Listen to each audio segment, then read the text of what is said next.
तो मैं अगर मेरा बड़ा कार्यक्रम होता है, अगर पहले मेरे पे मंगल की गीत की डेट है तो मैं वो बड़ा कार्यक्रम छोड़ देता हूँ। तू मनी प्लांट वाली मेरा चौक नारंगी डाली, मैं धारा को पानी वालू तू बिसलेरी वाली, घोर यख चिबूण वक तुई बतो अब रूण कक, धागु वेगी जिंदगी पर को जानी शूण कक।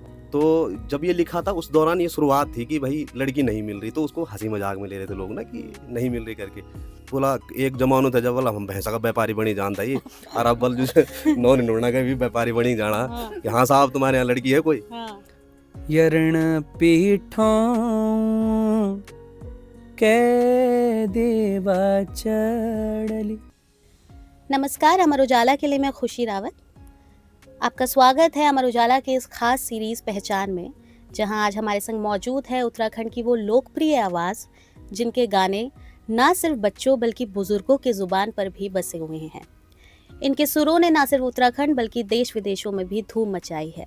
सौरभ मैठाणी जी, उन्हीं के साथ हमारे संग मौजूद है उनके गीतकार सुधाकर भट्ट, जिनके कलम ने पलायन का दर्द और पहाड़ मैदान के अंतर को जीवंत किया है। सौरभ के सुर और सुधाकर की कलम एक ऐसा संगम है जो ना सिर्फ आपको डीजे पर झूमने को मजबूर करती है बल्कि पहाड़ों की याद का आपके लिए सहारा भी बनती है। नमस्कार सर, स्वागत है आप दोनों का हमारी इस खास सीरीज पहचान में। बहुत बहुत धन्यवाद खुशी जी और अमर उजाला जिन्होंने मुझे ये मंच दिया और आप सभी के साथ बातचीत करने का, ये परिचय होने का एक मौका दिया। बहुत बहुत धन्यवाद खुशी जी, और मैं अमर उजाला की पूरी टीम का बहुत बहुत धन्यवाद करता हूँ कि आपने एक लिरिक्स राइटर को यहाँ पर जो है मंच दिया है। मेरे लिए बहुत बड़े सौभाग्य की बात है और मैं इसके लिए आपका धन्यवाद साधुवाद करता हूँ। बहुत शुक्रिया। पहला क्वेश्चन मैं सौरभ सर से लेना चाहूँगी। सर, कहाँ से संगीत में आपकी रुचि डेवलप हुई? कहाँ से पहाड़ों के प्रति आपने सोचा और गाना शुरू किया? बेसिकली संगीत की शुरुआत आपके जीवन में कैसे हुई? खुशी जी, मेरा संगीत से कोई न तो नाता था और ना मैं कोई गायक बनना चाहता था, ना मेरा कोई भाव संगीत के प्रति था। हाँ, ये ज़रूर था कि माता जी मेरी अच्छा गाती थी जब भी गांव में भजन कीर्तन होते थे, और जब गांव में बचपन में कोई स्कूल के और कॉलेज में जब फंक्शन हुन्छ राजकीय इंटर कॉलेज कोइला खाल में, तो मुझे बच्चे के रूप में बुलाया जाता था और जैसे हर गांव में होता है कि कोई कविता सुना दी, कोई गीत सुना दी। पर उससे अब जब लोग मुझे बताते हैं, मेरे गांव वाले, मेरी माताजी पिताजी और जो मेरे साथ मित्र मेरी उम्र के हो चुके हैं, तो अब वो बताते हैं कि तुम बचपन में भी बहुत अच्छा गाते थे। पर ऐसा कोई भाव नहीं था कि सिंगर बनना है, क्योंकि घर की परिस्थितियाँ ही दूसरे प्रकार की थी। 2002 में हम परिवार सहित, माताजी की चोट लग गई थी कमर में, वो पेड़ से गिर गई थी। तो 2002 में हम माताजी का इलाज कराने देहरादून आए और वो इतनी गंभीर चोट थी रीढ़ की हड्डी में कि 2, 4, 6, 8 महीने इलाज चलना था दून अस्पताल में। पैसे की बड़ी तंगी थी, पिताजी छोटी मोटी प्राइवेट जॉब में थे, और जब इलाज चलता रहा तो हमें देहरादून में रुकना पड़ा। हमारी एक दादी रहती थी, उनके यहाँ हम रुके। किराए पे कमरा किराया देने के लिए भी नहीं होता, तो वो सहारा बने हमारा। 2-3 महीने हम उनके यहाँ रुके। फिर मैं यहीं मुझे एडमिशन लेना पड़ा, छोटे भाई को भी, मुझे भी 4वीं-5वीं में मैंने यहाँ एडमिशन लिया। पहले 10-12 दिन तो मैं किसी सरकारी जो स्कूल होता है उसमें गया, और उसके बाद में एवरग्रीन चिल्ड्रन मॉडर्न स्कूल था, वहाँ से मैंने एडमिशन ले लिया। फिर जब स्कूल में कार्यक्रम होया करते थे तो मैं एनुअल डे पे गाता था, और जहाँ मैं दूध लेने जाता था शाम को, जहाँ हमने दूध लगाया था, वहाँ भी एक ताऊ जी थे, वो बड़ा पसंद करते थे संगीत को। तो मेरे से ऐसे जैसा हंसी मजाक में गीत सुनते हैं वैसे सुनाया करते थे, पर कभी मेरी ऐसी रुचि नहीं रही कि गायक बनना। पता भी नहीं था कि गायक बनते कैसे हैं, क्या होता है। पर सबसे पहले मैंने 2013 की बात होगी या 11 की बात है, तो मैंने नजीबाबाद आकाशवाणी में ऑडिशन दिया आकाशवाणी का। और उस टाइम में बचपन था, जैसे आज भी मेरी टोन में गढ़वाली आती है, उस टाइम प्रॉपर बोलता मैं हिंदी था पर वो सुनाई गढ़वाली देता था, वैसी टोन थी। और माता जी ने एक दो गीत मुझे सिखाए, थड़िया चौपला। और मैंने 2011 में जब ऑडिशन दिया आकाशवाणी में, तो वहाँ मेरा सिलेक्शन हो गया नजीबाबाद। धीरे धीरे धीरे धीरे वहाँ से शुरुआत हुई, फिर कई संस्थाओं के साथ में रहा। उत्तरांचल फिल्म विकास परिषद था कुकसा जी का, उनके साथ में रहा। संस्कृति एक सामाजिक संस्था, गिरीश सनवाल पहाड़ी जी की टीम थी, उनके साथ में रहा। डांस में भी रहा, एक्टिंग में भी रहा, नुक्कड़ नाटक में भी रहा, कभी मौका मिला तो गीत में भी रहा। तो ऐसी कई संस्थाओं से जुड़ा, धीरे धीरे धीरे धीरे धीरे आज थोड़ा बहुत यहाँ तक पहुँच पाया। सर, जैसे आपने बताया इतनी विधाओं में आपने अपना हाथ आजमाया है, चाहे वो नाटक हो या अन्य तरह की चीज़ें, लेकिन वो कौन सा पल था जब आपको लगा कि ठीक है, अब मुझे बतौर संगीतकार ही लाइफ में आगे बढ़ना है? बिल्कुल खुशी जी, जब मुझे लगा कि एक तरफ यदि मैं अगर तैयारी करूं पढ़ाई के बाद, 12th के बाद बैंकिंग की या कोई अन्य, तो तब तक के तो जो 2-3 साल लगेंगे, तब तक के तो मेरी बड़ी स्थिति घर की वो हो जाएगी। और जब मैं प्रोग्रामों में जाता था तो कहीं से 400, कहीं से 500, कहीं से 1000 रुपये भी, और मतलब मेरे महीने का 5-7 हज़ार रुपये मुझे मिल जाते थे यदि मैं कार्यक्रम करने होता। तो मैंने एक तरफ पढ़ाई में बीकॉम अपना स्टार्ट रखा, और भातखंडी जो विश्वविद्यालय है संगीत का, वहाँ भी मैंने ऑडिशन दिया, वहाँ भी मेरा सिलेक्शन हो गया। तो 60 रुपये लगभग साल की फ़ीस थी। वहाँ से एक तरफ से मैंने संगीत सीखना शुरू करा, और एक तरफ से इसी नाटक में, गानों में लग गया, ताकि मैं घर का लालन पालन भी कर पाऊँ और धीरे धीरे आगे भी बढ़ता रहूँ। पर मतलब कभी बहुत बड़ा उद्देश्य नहीं रहा कि मैं गायक बन जाऊँगा। वो भगवान की विशेष अनुकंपा है कि थोड़ा बहुत मेरे गीत चले और मैं यहाँ तक पहुँचा। बिल्कुल। सुधाकर जी, आपसे मैं क्वेश्चन लेना चाहूँगी कि आपने लिरिक्स लिखे सौरभ सर के लिए, बहुत लोगों के लिए। आपको कब लगा कि मतलब मुझे लिरिक्स लिखने चाहिए? क्योंकि पेशे से, जैसा कि मुझे पता है कि आप एक शेफ़ हैं, तो ये शब्दों का तड़का संगीत में आपने कैसे लगाना शुरू किया? दरअसल मैं लिखता तो नहीं था पहले से, ना मेरे घर में कोई मतलब इस फील्ड से है, ना दादा परदादाओं में था, और ना अभी है कोई। लेकिन ये था कि 2018-19 की बात है, शायद हैदराबाद में था मैं उस टाइम, जॉब कर रहा था वहाँ पे। जी। तो वहाँ पे मेरे 2 दोस्त थे, वो दोस्त जो है वो लिखते थे, पोएट्री वगैरह लिखते थे, कविताएँ वगैरह लिखते थे वो। और मुझे लगता है कहीं न कहीं संगत की सोबत ज़रूर लगती है। तो शायद वही रीज़न था कि मैंने जो है थोड़ा-सा जो है गीतों की तरफ जो है मैंने लिखना शुरू किया। तो पहले मैं शायरियाँ वगैरह लिख रहा था। जी। फिर अचानक से मुझे लगा कि इसको इसमें कंपोज़ कर दूँ इसको, तो कैसा रहेगा। तो फिर मैंने लिखे कुछ गाने, तो कुछ गाने तो मेरे ऐसे ही गए थे शुरू-शुरू में, तो जो कुछ नहीं मिला मुझे।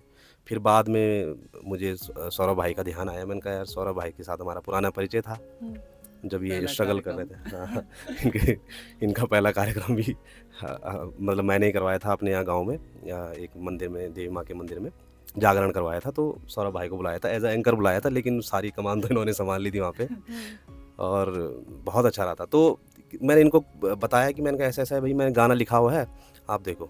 तो वो गाना मैंने इनको सुनाया, वो था नी मिलदी बारी करके। बहुत अच्छा चला वो गाना, वो आया था हार्दिक फिल्म से। और वो वहाँ से मेरी जो है जर्नी स्टार्ट हो गई थी, क्योंकि कहीं न कहीं मेरे इस यात्रा में जो है सौरभ भाई का बहुत बड़ा रोल रहा है। उसके बाद मैंने कई लोगों के लिए गाने लिखे और लिख रहा हूँ अभी तो। नी मिलदी बुआरी पे थोड़ा सा हम डिस्कशन करना चाहेंगे, क्योंकि ये वाकई में अभी तो पहाड़ों का दंश झेल रहे लड़के ये कि बुआरी नहीं मिल रही है, तो ये उसी सोच से लिखा था सर, नी मिलदी बुआरी? देखो ऐसा होता है ना, कोई भी गीत या कुछ भी जो चीज़ लिखी जाती है ना, तो उसमें क्या है, कहीं ना कहीं हम आसपास देखते हैं, प्रैक्टिकली चीज़ें होती हो। तो जब ये लिखा था उस दौरान ये शुरुआत थी कि भाई लड़की नहीं मिल रही, तो उसको हंसी मजाक में ले रहे थे लोग ना कि नहीं मिल रही करके। तो अब लेकिन गांव के जो बुजुर्ग थे वो बोलते थे, बोला एक जमानो था जब बोला हम भैंसा का व्यापारी बनी जानता ये, और अब बल जो नौ निनोड़ना का भी व्यापारी बनी जाना कि हाँ साहब तुम्हारे यहाँ लड़की है कोई। तो उस टाइम तो लोग इसको हंसी मजाक में ले रहे थे, और मैंने गाना लिखा था क्योंकि घर में हम भी 2 भाई थे और दोनों की शादी नहीं हुई। तो फिर उसमें जो कैरेक्टर भी हैं वो भी उसी तरीके से, और कहीं ना कहीं लोग ये भी सोचते हैं क्या पता हमने अपने लिए लिखा हो। वो अपना दर्द आपने बयां किया है। वो ये है कि हाँ तो अब बुआरी मिल गई है अगर हम जानना चाहें तो? ना ना अभी नहीं मिली। हाँ भाई वो को तो मिल गई है। बुक तो होगी है। भाई को मिल गई है और हाँ अभी हमारा भतीजा भी हुआ हाँ हाँ। है। अच्छा। तो बड़े भाई को तो मिल गई, अभी मेरा नंबर बाकी है। जी जी बिल्कुल। तो आपकी मुलाकात जो आप थोड़ा सा उसको ब्रीफ करेंगे कि आपने मतलब क्या कैसे हाँ एक दूसरे को पहले से कैसे जानते थे? दरअसल ये हुआ कि हम रहते थे, मैं कॉलेज कर रहा था नेहरू कॉलोनी में, HIT कॉलेज है वहाँ से मैं HM के वो डिग्री कर रहा था मैं वहाँ पे। तो हमारा क्या था कि दोस्तों के यहाँ करणपुर में आना जाना लगा रहता था। तो वहाँ पे क्या हुआ कि एक आयुष्मान भाई हैं, ये आप इनकी शायद मौसी जी के लड़के हैं वो ना, तो उनके साथ ये कभी कभार आते थे। सौरभ भाई बिल्कुल चप्पलों में हवाई चप्पल पहन के आते थे। मतलब वो दौर में जब विजुअल करता हूँ ना उन चीज़ों को, तो मुझे ऐसा लगता है यार कि ये बंदा कहाँ से उठा कहाँ। तो ये आते थे कमरे पे और हम इनको बोलते भुला सुना दे सुना दे यार थोड़ा सा। तो इनकी और ये प्रीतम वर्धमान जी के बहुत बढ़िया गाने गाते थे उस टाइम, जागर वगैरह, तो बहुत अच्छा लगता था कि यार, पर हमने भी नहीं ये कल्पना करी ही नहीं थी कि ये बंदा यहाँ पहुँचेगा मतलब कभी, और इस तरह से जो है देश विदेशों में उत्तराखंड का इतना बड़ा नाम बनेगा। तो वो हमारी पहली मुलाकात थी, वहाँ पे आना जाना था इनका, बहुत ज़्यादा वैसा परिचय नहीं था, पर लेकिन ये था कि तब उसके बाद जब प्रोग्राम करवाया हमने अपने गाँव में जागरण, तो सौरभ भाई को याद किया हमने कि यार सौरभ भाई थोड़ा मंच भी संभाल लेंगे और थोड़ा बहुत गाना बजाना हो जाएगा। तो ऐसी रही मतलब हमारी शुरुआत। तो आपने सौरभ जी की पूरी जर्नी देखी, हम कह सकते हैं। बिल्कुल बिल्कुल बिल्कुल बिल्कुल सौरभ भाई की पूरी जर्नी देखी है मैंने। सौरभ सर की जब हम जर्नी की बात करते हैं सर, आपसे प्रश्न लेना चाहूंगी कि मांगल गीतों को हम बिल्कुल अनदेखा नहीं कर सकते आपकी जर्नी में। आपकी एक मांगल टीम भी है, तो मांगल कब से गाने शुरू किए और क्या था जो मांगल के प्रति आकर्षण हुआ कि ये गाना चाहिए, टीम बनानी चाहिए? बिल्कुल खुशी जी, बड़ा अच्छा प्रश्न आपने पूछा मांगल गीतों का। शुरुआती दौर मुझे लगता है लगभग 2015-16 से है। जब हम देहरादून में आ गए थे तो मेरी माता जी जनगांव फुन मांगल गीत उनछा जब विवाह समारोह होते थे, तो मेरी नानी भी बहुत अच्छा मांगल गीत गाती थी, माता जी भी बहुत अच्छा मांगल गीत गाती थी। तो थोड़ा बहुत तो मैंने माता जी से सुने वो मांगल गीत। फिर सबसे पहले मुझे जो याद है, नरेंद्र सिंह नेगी जी जो गणरत्न है हमारे, उनके सुपुत्र की शादी हुई थी और वहाँ मांगल टीम थी, अनिल बिष्ट जी ने वो करी थी, पूनम सती जी उस टीम में थी। तो मैंने वो देखा, मुझे बड़ा आकर्षक लगा। मैंने कहा तो बड़ा खूबसूरत चल रहा है मांगल गीत। बाद में मैंने 1-2 कार्यक्रम मांगल गीतों के पकड़े, लगभग 5100 6000 में ऐसे मिले मुझे। और जब मैं उन मांगल गीतों के प्रोग्राम में जाने लगा तो मैंने एक अपने मन में मोटिव बनाया कि मैंने कहा चलिए इससे 5-7 लोगों को रोजगार तो मिलेगा ही मिलेगा। और आज भी मैं निरंतर, मेरा अगर 1.5-2 लाख का कार्यक्रम होगा और उसी दिन मांगल गीत का कार्यक्रम भी होगा, जो कि मांगल गीत 25-30 हज़ार रुपये में हो जाता है, उसमें 8 लोग 9 लोग होते हैं। तो मैं, अगर मेरा बड़ा कार्यक्रम होता है, अगर पहले मेरे पे मांगल की गीत की डेट है तो मैं वो बड़ा कार्यक्रम छोड़ देता हूँ। वो इसलिए कि यदि आज से 25-30-50 साल बाद मुझसे कोई पूछेगा कि आप लोक गायक रहे, आपने गाने तो गाए, आपने व्यावसायिक रूप से अपने गाने गाए, आपने व्यावसायिक रूप से आपके मंच के कार्यक्रम करे, आपका क्या इनिशिएटिव रहा या क्या आपका श्रेय रहा कि आपने संस्कृति मूल रूप से बचाई। वैसे तो हम जो कलाकार होता है वो संस्कृति बचाने के लिए ही काम करता है, जो क्षेत्रीय गायक होते हैं। पर मांगल गीतों से ये लाभ मुझे लगता है, ये मैं डंके की चोट पे कह सकता हूँ, लिखित में इस बात को दे सकता हूँ कि जब मैं किसी मांगल गीत के कार्यक्रम को करने जाता हूँ अपनी टीम के साथ, तो वहाँ जो 100-150 बच्चे आए रहते हैं बढ़िया अपने कुर्ते पैजामा पहन के, और वो महिलाएं जो आई रहती हैं, हर घर में मुझे लगता है 90% अब जो शादियाँ होती हैं शहरों में और बढ़िया जो डेस्टिनेशन मैरिज करते हैं वहाँ मांगल गीत होते हैं। तो वो जो 100 बच्चे उस फंक्शन में आते हैं, वो जब घर में जाके अपने माता जी, पिताजी, अपने चाचा, दादी, दादा से पूछते होंगे कि मम्मी वो जो आए थे भैया वो क्या गा रहे थे, उसको क्या कहते होंगे। वो जो दीदी लोग आई थी उन्होंने हाथ में पहन रखे थे पौंछी, गले में गुलाबंद पहन रखा था, वो ड्रेस थी, वो क्या होता होगा। मम्मी वो उसमें वनस्पतियों के नाम भी ले रहे थे, तो हल्दी, दूध, दही, सब चीज़ का नाम ले रहे थे। कभी कह रहे थे दे दियावा बाबा जी, पहली न्यूती, दूसरू न्यूती, इसको क्या कहते हैं। तो यदि उनके घर वाले 100 लोगों में से 50 लोग भी अपने बच्चों को, अपने पोते पोती को उसके बारे में बताते होंगे, तो मुझे लगता है कि एक जनरेशन से दूसरे जनरेशन में ले जाने के लिए संस्कृति को और इन मांगल गीतों को ले जाने में मेरा बहुत बड़ा श्रेय रहेगा। और मेरे जैसे तमाम जो टीमें काम कर रही हैं उनका बहुत बड़ा श्रेय रहेगा आने वाले 50 साल बाद कि हमारी संस्कृति जीवंत रहे, हमारे मांगल गीत जीवंत रहे। बिल्कुल, बिल्कुल, बहुत खूबसूरत। तो जब सौरभ एक जाना-माना नाम हो गए उत्तराखंड के अंदर और चुनाव में भी आपका गीत बहुत बजा, पहाड़ों को रह बसी, जी और विदेशों में भी। तो उसके बाद क्या सौरभ के सामने कभी ये प्रश्न आया कि यार 1.5-2 लाख या 3 लाख का कार्यक्रम है, तो अब 25-30 हज़ार का मांगल आप क्यों कर रहे हैं? आपको नहीं करने चाहिए, या आपको वर्चस्व को शोभा नहीं देता उस तरीके से? मैं आपको सच बता रहा हूँ, अभी भी हम जब गाड़ियों में जाते हैं और हमारे मित्र साथी होते हैं, कलाकार या मेरे से वरिष्ठ होते हैं, या जब अन्य लोग गाड़ियों में जाते हैं कार्यक्रम में, तो सबसे बड़ी चर्चाएं परिचर्चाएं जैसे राजनीति की अखबारों में होती हैं, उसी प्रकार के कलाकारों की उन गाड़ियों के उस 8-10 घंटे के सफ़र में होती हैं, जब यहाँ से बद्रीनाथ कार्यक्रम में हमारे साथ वो जा रहे होते हैं। तो उसमें कई क्रिटिसाइज, कई प्यार मोहब्बत की बातें, कई इंडस्ट्री में क्या चल रहा है, हीरो हीरोइन, लिरिक्स, लेखक, डांस, ग्रुप, क्या चल रहा है, वो बातें उस दौर में होती हैं। 8 घंटे का सफ़र है।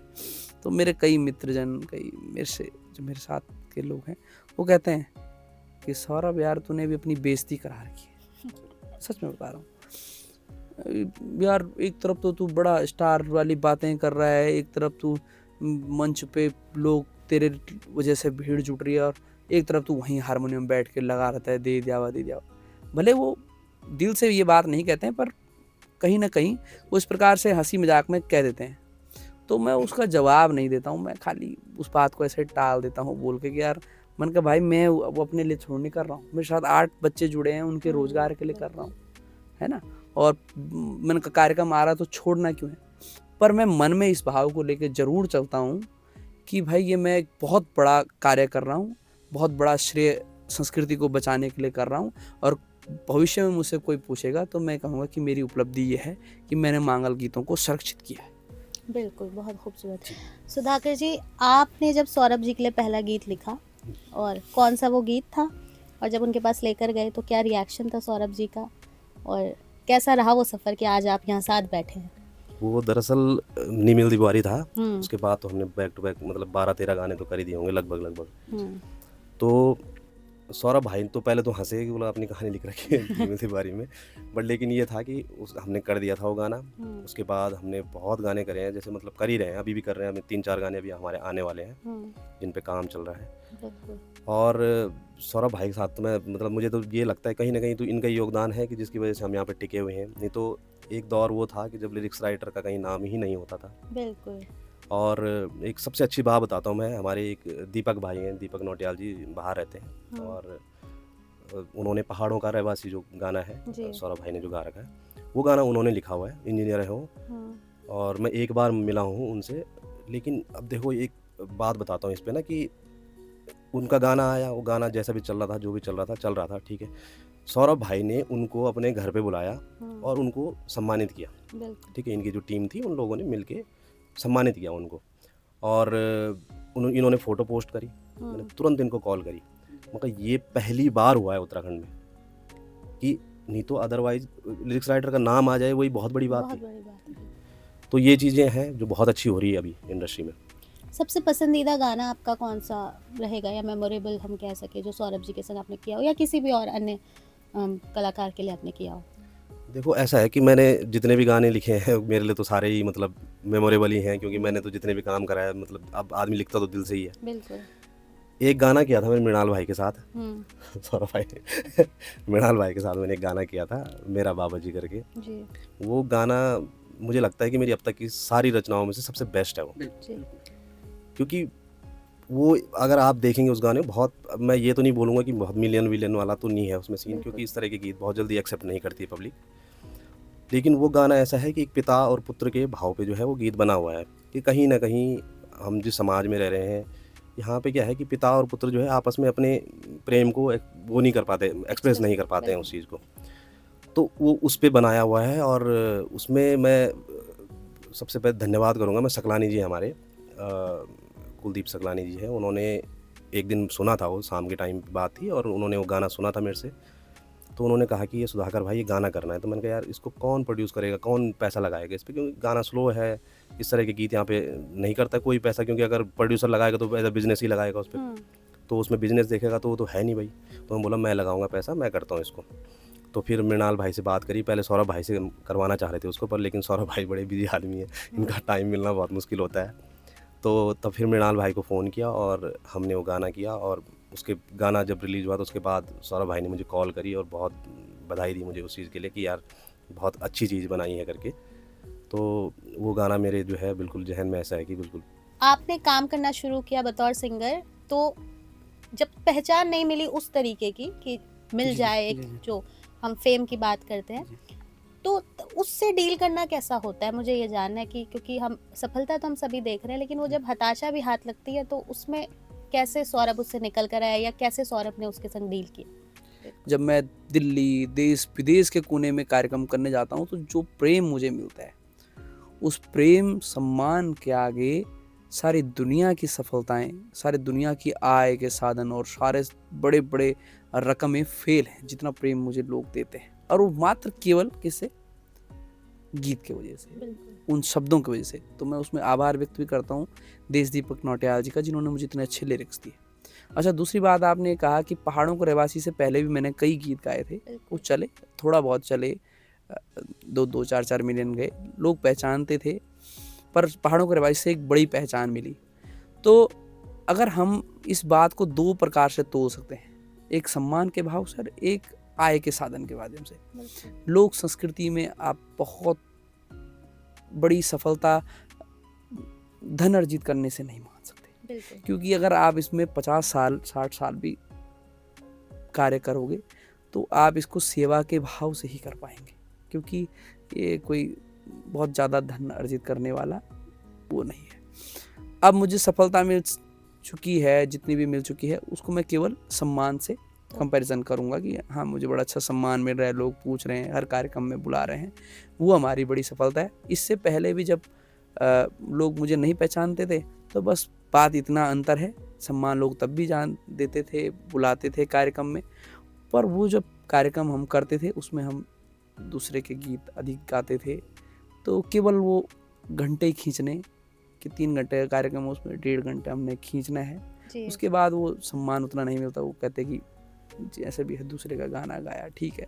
तो वो एक एज आ 1000 रुपये 2000 रुपये उस कार्यक्रम का मिलता था, एज आ एक नॉर्मल आर्टिस्ट की आपने जाना है और आपने काम करके आना है, उसका आपको ये मानदेय मिलेगा। आज थोड़ा सा ये परिवर्तन है, जब गीत चल जाते हैं, अपने गीत चल जाते हैं, आज हमारे नाम से लोग आते हैं, भीड़ जुटती है, वो जो मानदेय मिलता था उसका 10, 20, 100 गुना भी कई हो जाता है। बिल्कुल। तो यही सफलता का कंपैरिजन है। पर लोक संस्कृति में जब भी वो बच्चा कोई भी नृत्य में आएगा, लेखन में आएगा, डांस में आएगा, वादन में आएगा, किसी भी रूप में जब वो अपनी संस्कृति के कार्य करने के लिए किसी भी क्षेत्र का हो, किसी भी राज्य को, जिस दिन वो पैर रखेगा उस दिन से उसको एक अलग प्रकार का सम्मान, अलग दृष्टिकोण से लोग देखना शुरू कर देंगे। जब तक वो सफल व्यक्ति नहीं हुआ, मतलब उसने थोड़ा बहुत कमा नहीं लिया, अपने घर वालों को पैसा नहीं दे दिया, तब तक लोग उसकी मजाक भी बहुत उड़ाते हैं, खाली गाना बजाना मत लगी, नाचना मत लगी। क्योंकि मेरे पे जो बच्चे सीखने आते हैं उनके माता पिताजी का यही प्रश्न होता है कि बेटा कितने दिन में संगीत सीख जाला, अरे गाना बजाना नाचना यार, ये कुछ बोलू भी कि नहीं बोलू। तो वो सफलताएं अलग प्रकार की हैं, ये हम सेवा के भाव से करते हैं। और जब तक एक पहचान नहीं मिली थी बड़ी, तब तक बहुत संघर्ष थे, अभी भी संघर्ष है, अभी दूसरे प्रकार के संघर्ष हैं। आज हमारा कार्यक्रम दिल्ली होता है, दूसरे दिन सुबह हमारा बद्रीनाथ है, फिर परसों दिल्ली और फिर केदारनाथ है। तो वो भी जो ट्रैवलिंग करते हैं हम, वो बहुत बड़ा संघर्ष है। पर उसके बाद जो उन लोगों को प्रेम मिलता है, वो 3-4 घंटे जो हमें देखने आए हैं, बैठे हैं ठिठुर के ठंड में, मैं कल जोशीमठ था और माइनस के टेम्परेचर में अगर 1000 पब्लिक आपको देखने आए हैं, तो उस प्रेम के आगे सारी सफलताएं, सारा धन फेल हो जाता है। तो आपने बिल्कुल सही बात बोली कि उस तरीके से ना समाज समझ पाता है और ना ही बहुत लोगों के पेरेंट्स भी इस तरीके से नहीं होते। तो जब आपने गाना बजाना शुरू किया था तो किसी ने आके बोला कि लड़की बर्बाद हुई, गाना बजाने लगी बस?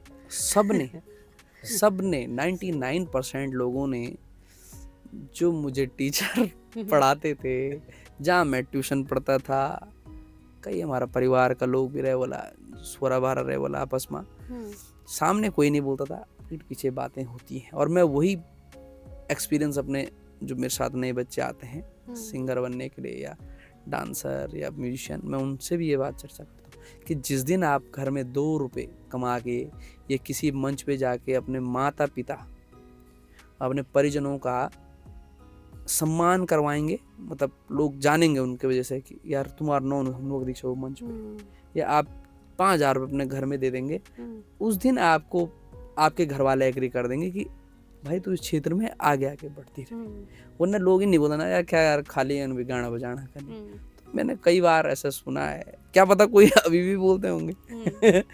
तो उस बात में मैं क्या चाहूँ, आपने बात की कि आप जब पैसा कमाकर घर में दे देंगे तो बहुत बिल्कुल पैसा आसान। कमाएं या किसी ऐसे हम्म। मंच पे आप परफॉर्म करें जिससे आपके परिवार की एक पॉजिटिव पहचान हो। बिल्कुल देखिए डांस तो 2 प्रकार का है।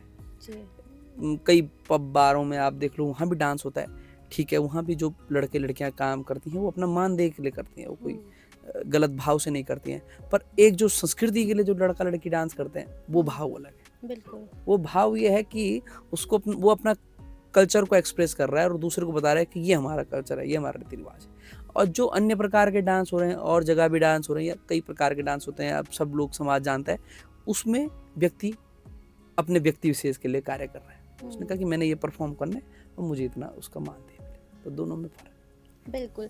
और जब हम बात करते हैं पैसे की या इनकम की, तो मैं ये आपसे जानना चाहूँगी कि पहली इनकम बतौर आर्टिस्ट क्या रही आपकी, और जब घर पे वो दिया तो क्या रिएक्शन था मम्मी पापा का? अच्छा, अब मुझे एग्जैक्ट तो पता नहीं है रकम।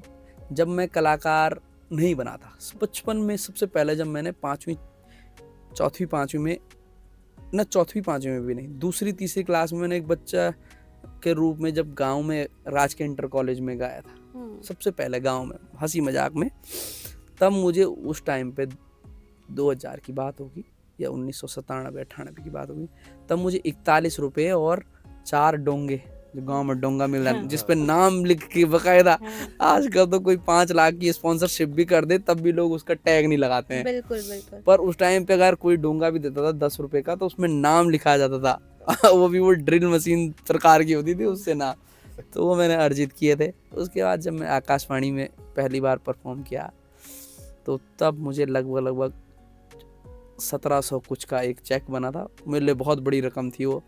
और जब मुझे पहली बार भट्ट जी ने अपने गांव में बुलाया था जागरण, तो इन्होंने वो सब पहले मेरे को एंकरिंग पे बुलाया था, सब कलाकारों को तो इन्होंने जो भी पेमेंट बांटी होगी वो तय कर रखी होगी।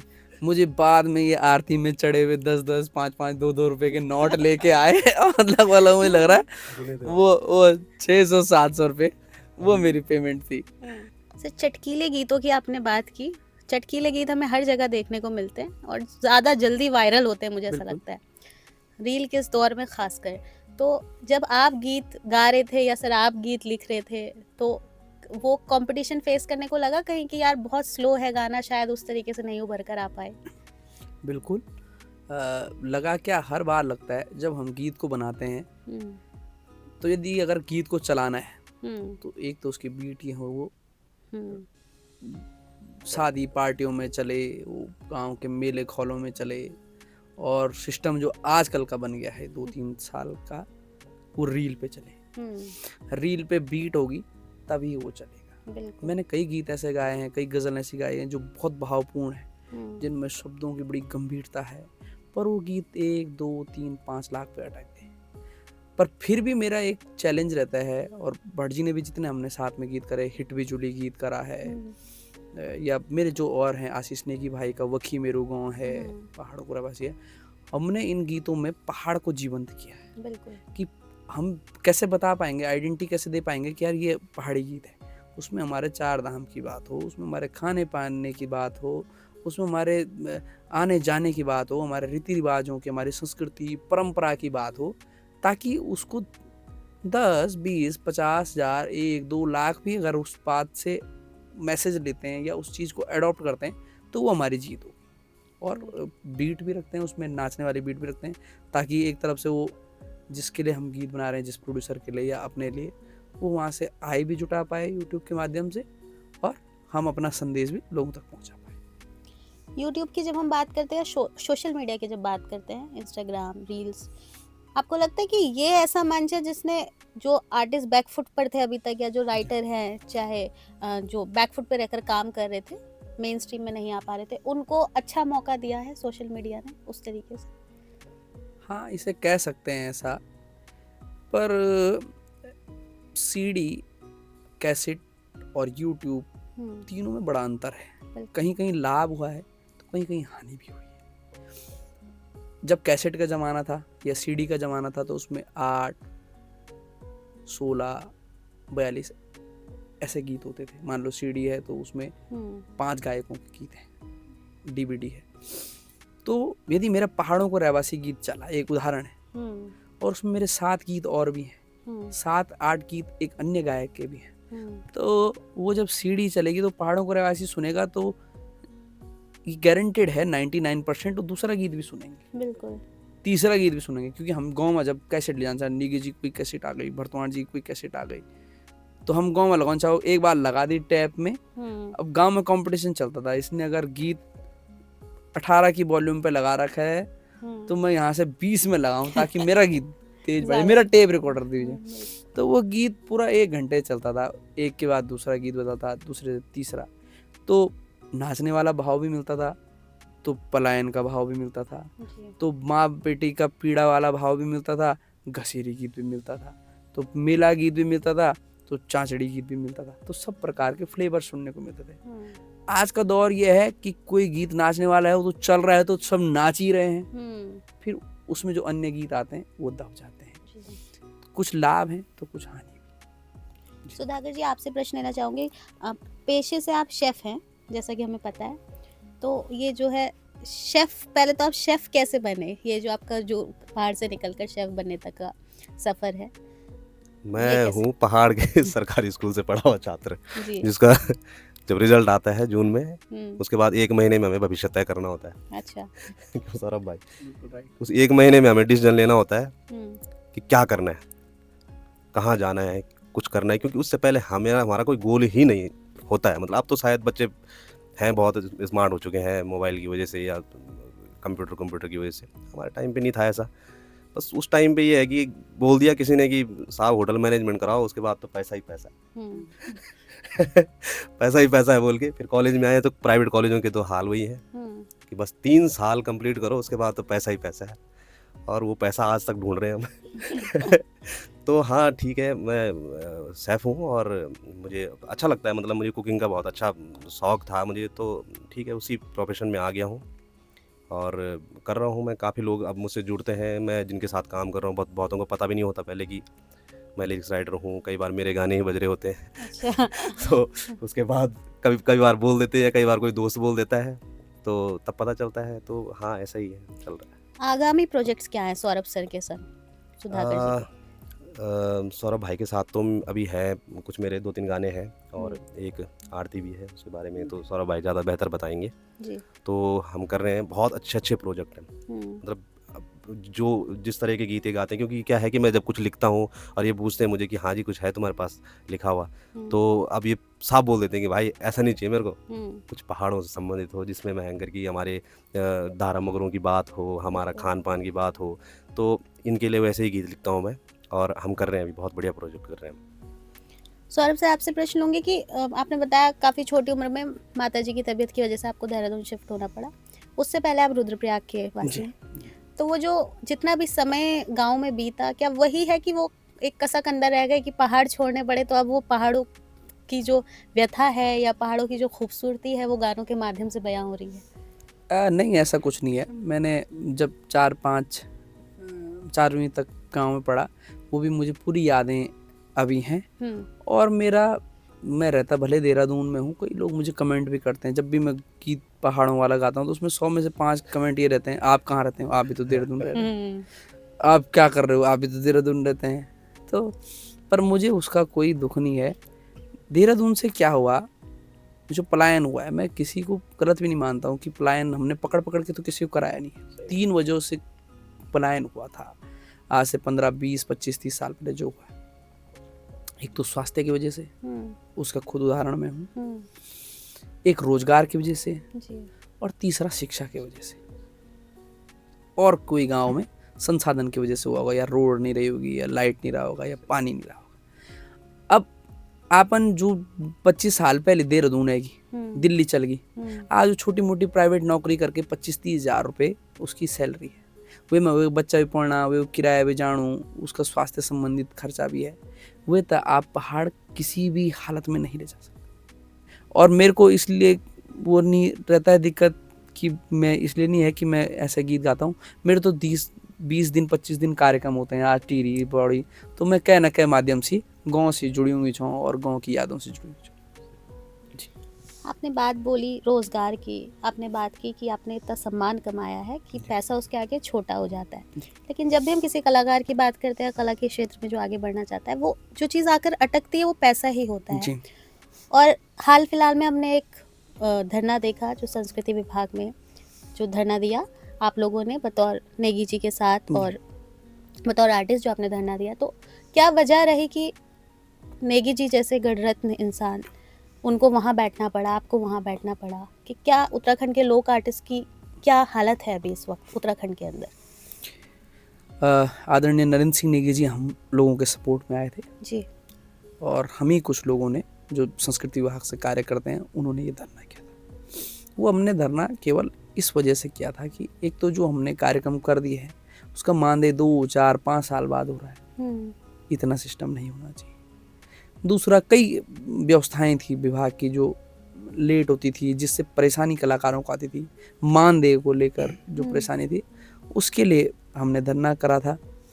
दूसरी बात, मैं आपको सच बताता हूँ, अगर हम आय के माध्यम से इस देखें लोक संस्कृति को, तो 99% 1% अच्छे नाम हो गए हैं, अच्छे कलाकार बन गए। वो डांस में हो, वो गायन में हो, म्यूजिशियन हो, वो बात अलग है। वरना 99% जो कलाकारी करता है, जो बच्चा डांस करता है, जो गायक बनने की दौड़ में है, जो म्यूजिशियन है, उसकी दयनीय स्थिति बिल्कुल ठीक नहीं है। लिरिक्स का पैसा तो अब मिलना शुरू हुआ है, 2, 5, 10, 20 हज़ार अब मिल रहा है। लिरिक्स तो कोई पैसा देता ही नहीं था लिरिक्स का, और लिरिक्स का पैसा नहीं देता था, अत्यधिक लोग नाम भी नहीं देते थे। बिल्कुल, है ना। अब धीरे धीरे जब सिस्टम बनने लगा तो लिरिक्स का पैसा मिलने लगा। अब यदि बच्चा यहाँ से देहरादून से केदारनाथ डांस करने के लिए जाता है और फिर डांस करके वापस आता है, एक दिन उसका जाना, एक दिन आना, एक दिन परफॉर्मेंस, 3 दिन, उसको पेमेंट मिलती है 1000, 2000, 3000। उससे कैसे उसकी आजीविका चलेगी? पर वो फिर भी संघर्ष करते करते करते वो इस दौड़ में है कि आज मैं पीछे डांस कर रहा हूँ, कल मैं आगे हीरो बनूंगा। तो ये जितने भी आर्टिस्ट कार्य कर रहे हैं, मैं ये बिल्कुल डंके की चोट पे कह दूंगा, काफ़ी लोग कुछ भी कमेंट कर लें, जितने भी आर्टिस्ट काम कर रहे हैं, वो चाहे बड़े हों चाहे वो छोटे हों, डांस लिरिक्स वो अपने लोक संस्कृति की सेवा कर रहे हैं, उसके अलावा कुछ नहीं कर रहे हैं। उसमें उनको जितना मानदेय मिलता है उसमें वो संतुष्ट हैं, उसमें वो अपने स्टैंडर्ड को मेंटेन भी कर रहे हैं, उसी में वो अपने घर को भी चला रहे हैं। पर बहुत अच्छी दयनीय स्थिति लोक कलाकारों की नहीं। और अगर हमें स्थिति अच्छी करनी चाहिए तो बतौर आर्टिस्ट आपका क्या विजन है उसको लेकर कि किस लेवल पे सरकार द्वारा या लोक आर्टिस्ट द्वारा काम होना चाहिए कि आने वाले हम जो लोक आर्टिस्ट है वो पैदा कर सके, उन्हें एक अच्छा मंच दे सके? देखिए, बिल्कुल सही कहा आपने। अब मैं यदि सरकार पे ये बात झोंक दूं कि आपको कलाकारों का पेमेंट 800 से 5000 कर देना चाहिए, तो ऐसा भी संभव नहीं है, क्योंकि सरकार पे भी एक बजट है। उसको बाल विकास में भी लगाना है, तो उसे क्षेत्र विकास में भी लगाना है, उसे राज्य विकास में भी लगाना है, हेल्थ, एजुकेशन, हर चीज़ में लगाना है। हर चीज़ का एक बजट बना होता है। हाँ, हम एक चीज़ कर सकते हैं अच्छा, जो मुझे जितना अनुभव है या जितना मैं राय दे सकता हूँ, जितना हमारा संस्कृति का बजट आता है, एक तो उसे थोड़ा बढ़ाया जाए। बिल्कुल ठीक है, वो बढ़ेगा तो थोड़ा सा और आर्टिस्ट को मिला। आर्टिस्टों के लिए कुछ एक ऐसी व्यवस्था भी बनानी चाहिए। जैसे मैं यूके लंदन में गया था 2023 में, तो वहाँ क्या होता है कि हर चौक पे, जैसे ये वहाँ देश में वो अलग अलग प्रकार के चौक हैं जो शहरों पे, वहाँ पे हर सैटरडे, संडे, फ्राइडे अलग अलग प्रकार के वहाँ के कल्चर के प्रोग्राम लगे रहे हैं, म्यूज़िकल बैंड लगे हैं, उसके ये लगे हैं, उनका जो भी माध्यम। तो हर गांव के, हर ज़िले के, हर ब्लॉक में अलग अलग प्रकार के ऐसे छोटे छोटे कार्यक्रम किए जाएं, कलाकारों को भी आजीविका मिलती रहे, जो डेलीगेट्स हमारे आए। हम्म, औली में मान लीजिए इतने दर्शक आते हैं, जी, नैनीताल में, बद्रीनाथ में, केदारनाथ में ऐसा आते हैं रोज। हल्का हल्का एक छोटा छोटा अमाउंट देके कलाकारों के लिए ऐसी व्यवस्था बनाए कि जो डेलीगेट्स आए वो उनकी संस्कृति को देखें। दूसरी बात, कई बार हम ये कहते हैं कि इस आर्टिस्ट को, बाहर का आर्टिस्ट आया, उसको 50 लाख मिल गए, हमें 1 लाख ही मिल गए। जो बाहर का आर्टिस्ट आ रहा है उसका ऑरा भी बड़ा है। जी, पीड़ा तो मुझे भी है कि मुझे खाली 1 लाख मिल रहा है, दूसरे को 50 लाख मिल गया, पर उसका ऑरा भी बड़ा है। उसका जो क्षेत्रफल है, उसने जो क्षेत्रफल कमाया है अपने ऑडियंस का, वो बड़ा क्षेत्रफल कमाया है। तो ये बात है, जब वो उस कलाकार, स्थानीय कलाकार को हर जगह वो दिखेगा, तब जाके उसका ऑरा बड़ा बनेगा, तब उसकी बाहर भी डिमांड होगी, तब उसकी दिल्ली, बम्बई, विदेश में भी डिमांड होगी। ये मेरा सजेशन है। जी। भट्ट जी, आपसे सवाल लेना चाहूँगी कि अभी बतौर लिरिसिस्ट आपको क्या लगता है कि क्या उत्तराखंड की लोक संस्कृति के लिए जो गाने लिखे जा रहे हैं वो उतने खूबसूरत या उतने सच्चे या उस तरीके से लिखे जा रहे हैं जैसे लिखे जाने चाहिए? अगर हाँ, तो कौन सा ऐसा लिरिसिस्ट है जो आपको पसंद है अभी जो काम कर रहे हैं? देखो ऐसा है कि अभी क्या है ना, अभी थोड़ी देर पहले हमारे रील के बारे में जो बात चल रही थी, हाँ, रील के ज़माने में देखो क्या है कि कुछ चीज़ें तो अच्छी हो रही है, लेकिन कहीं ना कहीं शब्द भी जो है मर रहे हैं। उसका रीज़न ये है कि अब क्या हो गया कि हमें जो गाने लिखने को कहा जाता है, तो वहाँ पे क्या होता है, प्रोड्यूसर की डिमांड होती है हुक लाइन चाहिए। अब वो 2 लाइन होगी, वो 2 लाइन में बाकी वो सब बीट बूट और कुछ भी बोल दो, ठीक है। उसमें ऐसा नहीं है कि यहाँ पे उत्तराखंड में लिरिसिस्ट अच्छे नहीं है या सिंगर अच्छे नहीं है या कुछ, पर क्या है कि अब प्रोड्यूसर है जिसने उसमें पैसा लगाना है, उसने कमाना भी है, तो वो देख रहा है कि भाई पब्लिक क्या चाह रही है। पब्लिक को 2 लाइनें चाहिए। हमारा एक गाना भी आया था अभी हाल ही में कि मैं जनो मिलल ऊपर, मैं तो ये मिलना नहीं, तो हुक लाइन है। तो क्या है कि मेन फोकस चलेगा हुक लाइन पे, तो गाने जो है, बाकी गाना जो है कुछ भी चल रहा है, तो वही रिपीट हो रहा है, वही रिपीट हो रहा है, तो उससे थोड़ा सा फ़र्क पड़ गया। रही बात क्या बोलते हैं, अच्छे जो मतलब जिनको मैं ज़्यादा सुनता हूँ, तो वो है नेगी जी हैं। उनसे बड़ा तो मुझे अभी तक लगता नहीं है कि कोई लिरिसिस्ट है नहीं। तो ऐसा नहीं है बहुत मतलब अच्छे भी हैं यहाँ पे, पर लेकिन क्या है कि वो हम तक नहीं पहुँच पाए या हम उनको नहीं सुन पाए अभी। पर यह है कि नेगी जी जो है वो आज भी उसी अंदाज में गीत गाते हैं जो पहले गाते थे। पूरी किस्सा होता है, पूरी कहानी होती है, पूरा छंद होता है, उनका हुक लाइन नहीं है, उनसे कोई मतलब नहीं उनको। वो लिख देंगे बिल्कुल बढ़िया ढंग से, बिल्कुल एक मिसात है ना वो जिस तरीके से वो चीज़ मुझे बड़ी अच्छी लगती है। तो अब वो गढ़ रत्न है, तो उनके पास तो क्या है कि है प्रोड्यूसर भी है लगाने के लिए। हमें अगर कोई ऐसा प्रोड्यूसर मिल जाए कि जो ये बोल दे कि हाँ साहब तुम लाओ कोई बढ़िया सा लिख के, हम बढ़िया सा दे देंगे लिख के। पर अब फिर वही हुक लाइन वाली बात आएगी, तो फिर हुक लाइन में क्या होता है कि वो रिपीट होती जाती है जी, हाँ, वो मुखड़ा रिपीट होता जाता तो और लिखने के लिए जगह नहीं बचती उसमें। ये सौरभ सर, पहाड़ों को रैबसी गाने पे बात करना चाहूँगी। बतौर कविता शायद आपके पास आया था, उस गाने का सफ़र क्या है? उस गाने को जो एक एक धुन में आपने जब पिरोया, तो वो कैसे कविता से गाने का रूप जो उस गाने ने लिया, उसके बारे में? देश दीपक नौटियाल भाई ने ये गीत लिखा था और उन्होंने बड़े अच्छे अच्छे छंद लिख रखे थे इसमें। और भी छंद थे जो मैंने गाए नहीं, क्योंकि हमें गाने को तो एक सीमित समय का ड्यूरेशन देना है, 4 से 5 मिनट हो, या ऐसे शब्द भी रखने हैं उसमें जो हमें शूटिंग में भी दिक्कत ना आए, जी, क्योंकि शूटिंग का भी एक बजट है। बिल्कुल। मान लीजिए मैंने बात कर दी बद्री की भी, केदार की भी, गंगोत्री भी, यमुनोत्री की भी, तलमानिला की भी, मानिला की भी, नैनीताल की भी, गोलजू की भी, तो इतनी जगह हमें उसे शूटिंग करने भी जाना पड़ेगा, उसका बजट का भी विस्तारीकरण होगा। तो उन्होंने बहुत अच्छे अच्छे छंद लिख रखे थे और उन्होंने लिख रखा था, मैं धारा को पानी वादू तू आरो का पानी वादी। तो मैंने और उनसे डिस्कस किया, मैंने कहा यार दीपक भाई, मैंने कहा आरो अच्छा तो बहुत अच्छा शब्द है, पर मैंने कहा जो मेरे गाँव में बड़ी चन जो चाची चन वो तक समझ आरो क्या हुआ, मतलब है सबको पता है, पर कई लोग हैं जिनको आरो नहीं पता। मैंने कहा बिस्लेरी एक ऐसा फेमस हो गया आजकल, बिस्लेरी आपको हर जगह मिलेगी, हर जगह मिलेगी। तो मैंने कहा इसमें बिस्लेरी शब्द को डालते हैं, तो उन्होंने उस पर रजामंदी दी और फिर बहुत अच्छा बना। फिर मैंने 2-3 धुनें बनाई इसकी, तो मैंने उनको भेजी। मैंने कहा दीपक भाई कौन सी धुन अच्छी लग रही है? तो उन्होंने कहा सौरभ भाई आपको जो धुन पसंद है, जैसी धुन पसंद है वो आप करिए। फिर हमने ये रिकॉर्ड किया, अश्वजीत भाई ने इसका म्यूज़िक दिया, सोहन चौहान जी ने इसका डायरेक्शन किया, यूके फिल्म से हमारे मुकेश सती जी के चैनल से आया था। भगवान दी ऐसे वो बहुत अच्छा चला, एक नई प्रसिद्धि मुझे मिली। पहले से कोई आभास था इसका कि गाना शायद बहुत अच्छा चल जाए?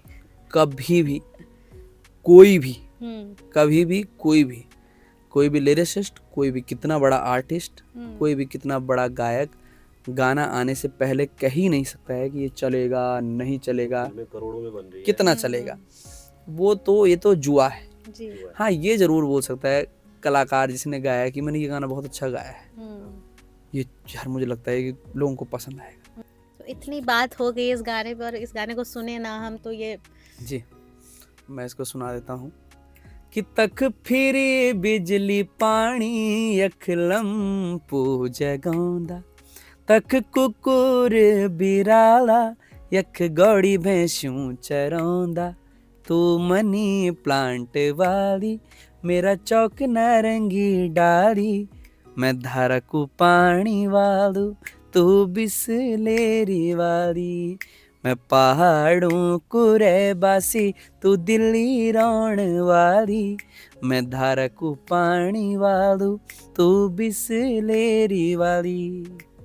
बहुत शुक्रिया सौरभ जी। आपने बात बोली कि गाने का बिल्कुल आभास नहीं होता कि हिट होगा या फ्लॉप होगा, लेकिन जब गाना आउट हो जाए या हिट हो जाए, फ्लॉप हो जाए, तो कोई ऐसा गाना जो मतलब फ्लॉप तो ऑफ कोर्स नहीं, लेकिन कोई गाना इतना ना चला हो कि आपको एक दिल में हो रहा हो कि ये शायद ये थोड़ा और चलना चाहिए था, क्योंकि ऐसा गाना था जो लोगों के बीच थोड़े बड़े लेवल पे जाना चाहिए था, ऐसा कोई गाना आपका? 99% गाने 99% गाने वही है।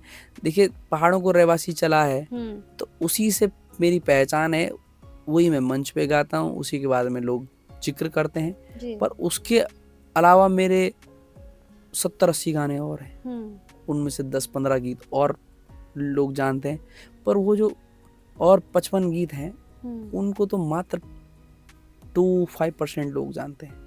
तो पर उनमें से जितनों उन गानों को देखा 2% 5%, किसी ने ये नहीं कहा कि यार ये गाने अच्छे नहीं। जी। उनके कमेंट इन गानों से बहुत अलग होंगे, बिल्कुल। क्योंकि वो पर्टिकुलर सिचुएशन पे बनाए गए हैं। मैंने वही तो कहा कि अगर वो कैसेट के ज़मानों के गाने होते तो वो हिट होते, ये मैं गारंटी देता हूँ।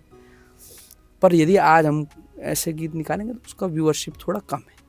क्लास और मास्क सुनने वाला अलग। उनमें से ऐसे कोई गाने जो आपको दिल के करीब हो, आप गाना चाहे उन्हें, बिल्कुल हमें सुनाना चाहे तो? आप ऐसे तो बहुत सारे गीत हैं। एक आप ही मुझसे चर्चा कर रहे राजी थे, खुशी गाना। राजी खुशी वाला गीत, बिल्कुल। वो भी बहुत अच्छा गीत था। किमोठी जी के चैनल पे वो आया था, किमोठी प्रोडक्शन पे वो था। एक मैंने गज़ल गाई है, उसे तो थोड़ा पहचान मिली भी थी, थपलियाल जी की गज़ल थी, धागू बेगी जिंदगी, उसको मैं आपको सुना देता हूँ। बिल्कुल बिल्कुल। कि घर यख चिबूण वक तुई बतो अब रोण कख, घर यख चिबूण वक तुई बतो अब रोण कख, धागू वेगी जिंदगी पर को जानी शूण कख, घर यख चिबूण वक तुई बतो अब रोण कख। बहुत सुंदर, बहुत खूबसूरत। मांगल पे एक प्रश्न पूछना चाहूँगी कि मांगल का जो ट्रेंड था ना, कि पहले हमने देखा है कि दादी लोग गाते थे, बांधे हो रहे हैं, कन्यादान हो रहा है, उस तरीके से, फिर बीच में ये थोड़ा सा डाउन हो गया, एक तरीके से गायब हो गया। फिर इस तरीके की टीम उभर कर आती है जो मांगल गाती है स्पेशली, और ये विदेशों तक पहुंच जाता है कि लोग विदेशों में बुला बुला के गा रहे हैं। उस पे जानना चाहूँगी कि वो आपने तो पूरा दौर देखा है, वो कि वो अप भी हुआ, डाउन भी हुआ, तो क्या कैसे हुआ और क्या वो रह गया कि वो शायद पीछे छूट गया उस टाइम पे? जब हमारे नानी लोग, दादी लोग या हम सब के गाते थे गांव में, वो संस्कार, वो संस्कृति, वो परंपरा को लेके गाते थे। बिल्कुल। कोई आय का साधन नहीं था, मिल भी गए 10-10 5-5 रुपए तो वो बात अलग, सम्मान के लिए गाते थे। और मांगल गीतों को खाली फोटोग्राफी, वीडियोग्राफी या ट्रेंड के लिए नहीं जाना जाता। मांगल गीतों में वो सब चीज़ हैं जो हमारे मंत्रों में था। मान लीजिए जब शादी होती है तो दूल्हा दुल्हन जब बैठे रहते हैं तो जो मंत्र उच्चारण होते हैं उसी के अनुरूप एक तरफ हमारे कलावंत ढोल दमों बजाते हैं जी। आज फ़ोन कर दिया हमने कि बारात यहाँ पहुँच गई। पहले जब संसाधन नहीं थे तो ढोल के माध्यम से पता चलता था कि बारात अभी उकाल पर्चे या उंधार पर्चे या सीधे में आ गई है, बड़ाई का अलग खेल था, सब चीज़ का। तो जैसे मंत्र उच्चारण चलते थे, दूसरी तरफ ढोल विधा के कलावंत ढोल दमों बजाते थे, वो भी प्रायोरिटी थे। उसी प्रकार मांगल गीत में भी सब चीज़ वही है जो मंत्रों में है। जी। पहली न्यूति ब्रह्मा जी, मतलब हम ब्रह्मा भगवान जी को पहला न्यूत रहे हैं। फिर दूसरी न्यूति कलावंत बंधु, वो सारा वो थ्योरी वो है कि ये हो रहा है, अब ये बांध दे रही है, ये माँ बांध दे रही है, ये किस किस चीज़ का बांध दे रही है, दही है, दूध है, कचूरा है, समोया है, घ्यूच, तेल से, ये क्यों है, इनका महत्व क्या है, ये बांध दे रहा है तो इसका आशीर्वाद क्या है, गौ कन्यादान है तो क्या है, ये पूरा मतलब अगर मांगल गीतों को आपने पढ़ लिया तो मुंडन, शादी, जो भी चूड़ाक्रम, जितने भी संस्कार हैं, अगर आपने इन मांगल गीतों को पढ़ लिया तो आप पूरी उत्तराखंड की संस्कृति को पहचान सकते हैं कि ये क्या है। कोई मांगल अगर आप हमारे लिए गाना चाहें? मैं हमारे जो मेरी माता जी गाती हैं, जो हमारे रुद्रप्रयाग में गाते हैं, जी। वो मैं आपको थोड़ा सुना देता हूँ। यरण पीठों कै देवा चढ़ली, यरण पीठों कै देवा शोभली, यरण पीठों बदरी के दारो, यरण पीठों भूमि का भूम्यालो, यरण पीठों बरात्यों शोभली, यरण पीठों पंचनाम देवतों। जब बारात आती है तो जब पिठाई लगती है, जो गेस्ट आए रहते हैं बारातियों, तब ये गाया जाता है। तो सौरभ जी का फैन मोमेंट कब था कि सौरभ जी को वो मंच मिला जब सौरभ जी जिन आर्टिस्ट को सुनते थे उनके संग बैठ के गाने लगे, बातचीत करने लगे, तो वो वाला मोमेंट कोई ऐसा पल जो आपको याद हो कि हाँ शायद थोड़ा सा ऐसे एक सेंस ऑफ वो आता है ना कि अब कुछ अचीव किया है थोड़ा सा? अगर मैं बहुत बड़े उद्योगपति से या बहुत बड़े गायक से मिल भी गया तो क्या हो गया, मैं मिला हूँ मात्र, मैंने फोटो खिंचाई है, उससे मुझे बहुत बड़ा लाभ तो होने वाला नहीं। तो मेरी कभी ऐसी लालसा रही नहीं है और ना कभी मुझे लगता है रहेगी, ऐसा मेरा नेचर है ही नहीं। मुझे लगता है जितनी मेरी योग्यता है, भगवान जितना मुझे चाहता है उतना मुझे मिल गया, अच्छा करूँगा तो और अच्छा मिल जाएगा, ये है खेल मेरा। कभी मतलब ऐसे नहीं रही लालसा कि मैं मिल गया तो बहुत बड़ी बात हुई। हाँ, मैंने ये जरूर कहा है कि जब भी जो हम पे नहीं है उससे अच्छा जो हमें मिल जाता है तो वो अच्छा लगता है, 2, 4, 6 दिन अच्छा रहता है, समाज को भी पता चलता है कि इससे मिला है, तो उनकी दृष्टि में हमारा पद थोड़ा सा एक कदम बढ़ जाता है और ये यहीं तक रहता है। उसके बाद दूसरे दिन खुद आप मेहनत करेंगे, खुद कौवा खोदेंगे, तभी आगे जाएंगे। ये सबके लिए संदेश भी है। आप दोनों के लिए मेरा एक सवाल रहेगा कि उत्तराखंड के वो युवा जो इस क्षेत्र में आना चाहते हैं, लोक संस्कृति के लिए प्रयास करना चाहते हैं, उनके लिए आपका क्या संदेश रहेगा? और दूसरा, जो नहीं भी आना चाहते लेकिन उत्तराखंड निवासी हैं, वो अपनी लोक संस्कृति के संरक्षण के लिए, चाहे वो दुनिया के किसी भी कोने में रह रहे हो, क्या कर सकते हैं और क्या उन्हें करना चाहिए?